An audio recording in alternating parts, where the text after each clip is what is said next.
Hello guys, आज की इस वीडियो में जानेंगे कि आखिर क्यों डॉक्टर भीमराव अंबेडकर को ही संविधान का निर्माता कहा जाता है। तो चलिए शुरुआत करते हैं वीडियो की।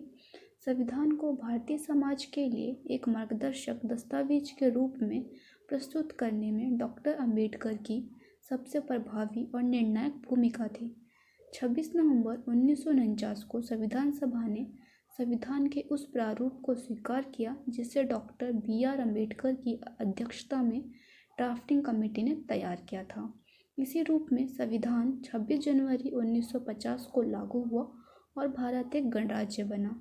तो अब सवाल उठता है कि संविधान सभा की ज़्यादातर बैठकों में औसतन 300 सदस्य मौजूद रहे और लगभग सभी सदस्यों को संविधान के निर्माण में समान अधिकार प्राप्त था। तो आखिर क्यों डॉक्टर बी.आर. अम्बेडकर को ही संविधान का मुख्य वास्तुकार या निर्माता कहा जाता है? तो इस बात पर चर्चा करेंगे महत्वपूर्ण तथ्यों के साथ। यह बात सिर्फ डॉक्टर अम्बेडकर के व्यक्तित्व और विचारों के समर्थक ही नहीं कहते हैं, बल्कि भारतीय संविधान के सदस्यों ने भी इस बात को स्वीकार किया है। इसी तथ्य को रेखांकित करते हुए प्रमुख समाजशास्त्री प्रोफेसर गेल आमवेट लिखती हैं कि संविधान का प्रारूप तैयार करते समय अनेक विवादित मुद्दों पर अक्सर गर्मागर्म बहस होती थी। इन सभी मामलों के संबंध में अम्बेडकर ने चर्चा को दिशा दी, अपने विचार व्यक्त किए और विवादित मामलों पर सर्वसम्मति लाने का प्रयास किया।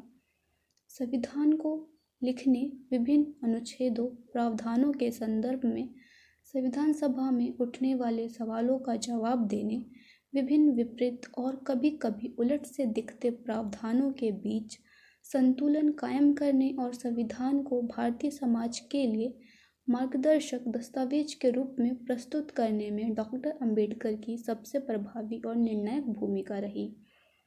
स्वतंत्रता, समानता, बंधुता, न्याय, विधि का शासन, विधि के समक्ष समानता, लोकतांत्रिक प्रक्रिया, धर्म, जाति, लिंग तथा अन्य किसी भेदभाव के बिना सभी व्यक्तियों के लिए गरिमामय जीवन भारतीय संविधान का दर्शन एवं आदर्श है। ये शब्द किसी और के नहीं बल्कि डॉक्टर बी.आर. अम्बेडकर के ही हैं। डॉक्टर अम्बेडकर भारतीय संविधान की सामर्थ्य एवं सीमाओं से बखूबी अवगत थे। इसलिए उन्होंने संविधान सभा के अंतिम भाषण में उन्होंने कहा, मैं यहाँ संविधान की अच्छाइयाँ गिनाने नहीं जाऊँगा, क्योंकि मुझे लगता है कि संविधान कितना भी अच्छा क्यों ना हो, वो अंततः बुरा साबित होगा यदि उसे चलाने वाले लोग बुरे हैं, और संविधान कितना भी बुरा क्यों ना हो, वो अंततः अच्छा साबित होगा अगर उसे चलाने वाले लोग अच्छे हैं।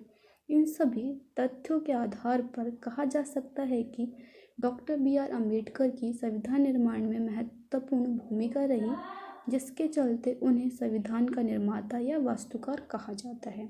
तो आज की इस वीडियो में इतना ही। वीडियो पसंद आई हो तो लाइक, शेयर एंड सब्सक्राइब जरूर कीजिएगा।